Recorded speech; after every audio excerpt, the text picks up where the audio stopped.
back again. So I had a few things floating around in my head due to a few experiences that I've been through in my life, and sometimes they come up again and I see them again. What I want to talk about is a man's masculinity and a woman's ability to, I don't want to say withstand, but to embody that man's masculinity. I'm from the firm belief that a woman is a vessel. I mean, we see it through most everything that we do. We see it through our social interactions. We see it through our biological interactions. We see it through our emotional interactions. I mean, how many times have you heard a woman say, I completely lost myself in that relationship and I came out of it not knowing who I was? It's because that man's masculinity, she embodied. And it completely, well, not completely, but it mostly wiped out her own dispositions. Most times. Not all the time. There are some cases where that doesn't happen. But anyways, what I've come to understand, especially about myself, and I'm sure other men have experienced this as well, but what I've come to understand is it's really hard, especially being a man of principle, to find a woman who can embody your masculinity. Throughout my history, I've had several relationships. And in most of those relationships, I could almost physically see the woman trying to embody my masculinity. It's just that she wasn't a strong enough vessel to hold my masculinity. She would oftentimes, what I just plainly say, break. It's not that I intentionally break women. It's not like I'm out here just dogging them and, no. What I'm saying is I am just myself. I have expectations of a woman who has an expectation of a title in my life. For instance, if we're just friends, which is really rare, I have a few female friends, but not a whole lot. And we were once something at some point in time, or thinking about it at least, and it just never panned out. So we kind of remained at a point we both felt comfortable with and we can agree on. But that's another story. The other relationships that I had with women, were sexual, to just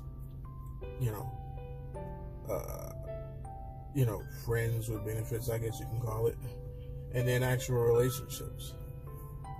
But in most of those interactions that I have with women, I was not able to express my full masculinity and them embody it without being able to, without breaking. They oftentimes, it's not like they go crazy or anything like that, or it's just that they become exhausted because my masculinity is very strong. It's very, very strong. It's very poignant. It's very direct. It's very consistent. It's almost abrasive at times because I don't have a chill on my masculinity at all, not even a little bit. So what ends up happening is the women expect, due to their interactions more likely with other men who don't express the same level of masculinity that I do, they expect for there to be a soft spot in me. There isn't.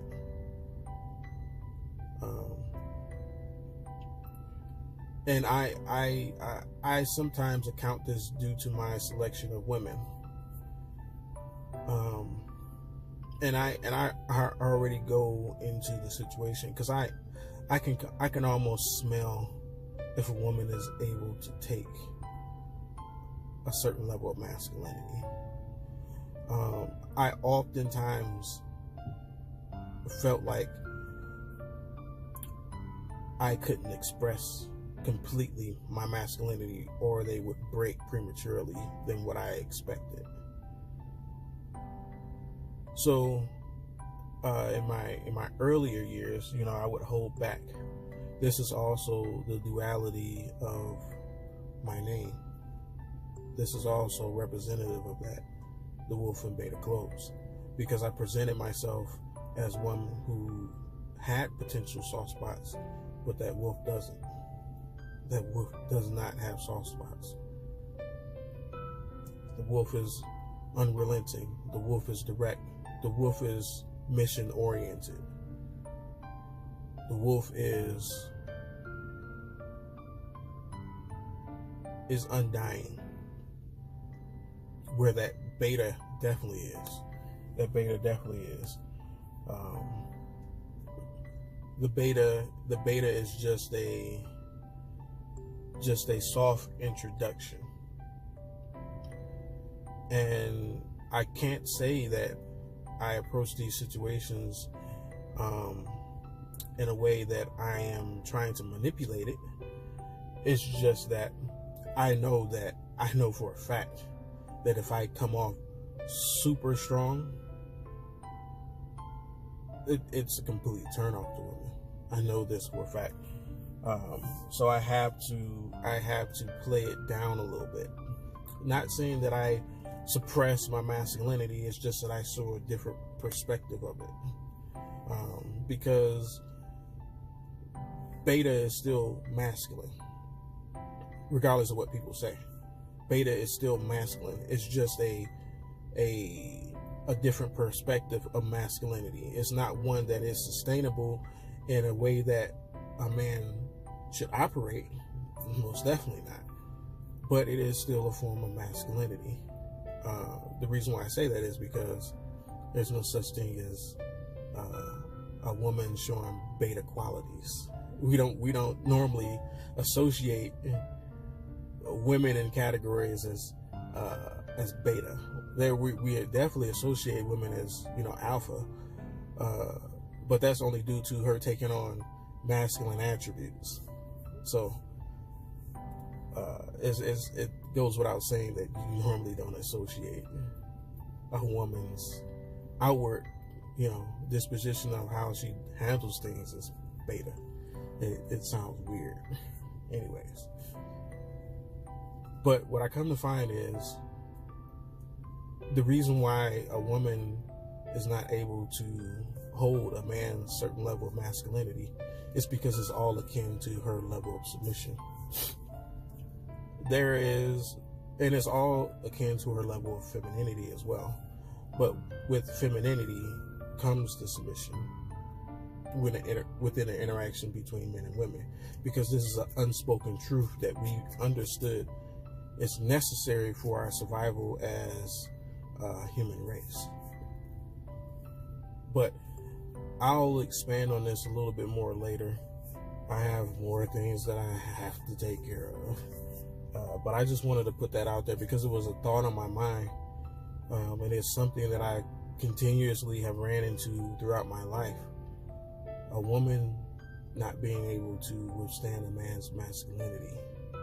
Yet, you hear a lot of women cry about where the real man. Well, when they run into a real man, they don't have any idea what to do with him, because they haven't been practicing what they should do in their lives to be the most feminine woman that they can be, so that they can withstand a man's masculinity. They can hold it, not withstand, rather. They can embody it successfully. So be careful what you ask for if you're not prepared to hold it. But anyways, until next time, this has been Wolfinbetaclothes.